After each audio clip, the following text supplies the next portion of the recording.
ABS-CBN News and Current Affairs. Panig sa katotohanan. Panig sa bayan. Live mula sa ABS-CBN News Center, Manila, Julius Babaw, Ed Filon at Karen Davila. Ito ang TV Patrol World!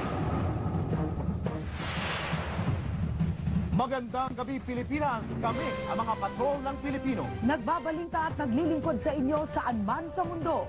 Samantala, ilan lang ang mga taga-oposisyon na sumama rin sa rally ng mga militante. Live mula sa Claro M. Recto, Maynila, nagpapatrol si George Carino. Julius, ang mga eksena ng inyo nato ngayon sa nakalipas sa maghapon ay maaaring magpaulit-ulit pa sa mga susunod na araw dahil nga hindi na naman natupad ng mga militante ang kanilang ambisyon na mapasok ng tuluyan ng tulay ng Menjola. Kung kaya't inaasahan na ang mga paluan at ang lusuban ay muling mauulit sa makasaysayang tulay ng Menjola.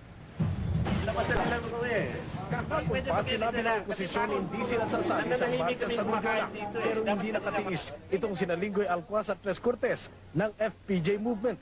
Sa welcome rotonda nagsimula ang kanilang kilos protesta, pero dito pa lang binara na sila ng mga pulis.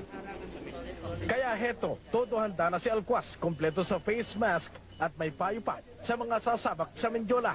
Alam nyo ako, pikon ako eh. Pag nasasaktan ako, bumabawi ako. Di lalong lalaki. Kaya mas mabuti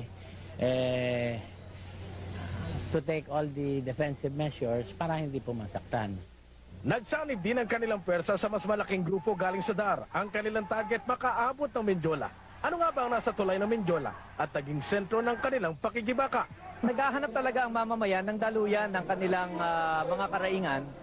At traditionally sa kalye ginagawa yan. At traditionally sa Menjola ginagawa yan. Naging simbolo na raw ang Menjola ng lahat ng inagaw at pinagkait sa taong bayan. Pag pinayagan po natin sila na ipagpatuloy itong CPR, baka gigising na lang tayo isang araw. Wala na tayong mga karapatan. Iba na ang pamamalakad ng gobyerno. Kahapon pa sinabi ng oposisyon hindi sila sasali sa marcha sa Menjola, pero hindi nakatiis itong sina Linggoy Alcuaz at Tres Cortes ng FPJ Movement. Sa welcome rotonda nagsimula ang kanilang kilos protesta, pero dito pa lang binara na sila ng mga pulis. Kaya heto, todo handa na si Alcuaz, kompleto sa face mask at may payupad sa mga sasabak sa Menjola. Alam nyo ako, pikon ako eh. Pag nasasaktan ako, bumabawi ako. Di lalong lalaki. Kaya mas mabuti to take all the defensive measures para hindi po masaktan.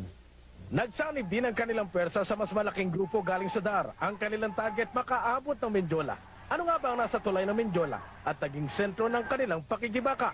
Naghahanap talaga ang mamamayan ng daluyan ng kanilang mga karaingan. At traditionally sa kalye ginagawa yan. At traditionally sa Menjola ginagawa yan. Naging simbolo na raw ang Menjola ng lahat ng inagaw at pinagkait sa taong bayan. Pag pinayagan po natin sila na ipagpatuloy itong CPR, baka gigising na lang tayo isang araw.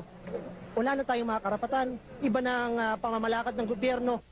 Kahapon pa sinabi ng oposisyon hindi sila sasali sa marcha sa Menjola, pero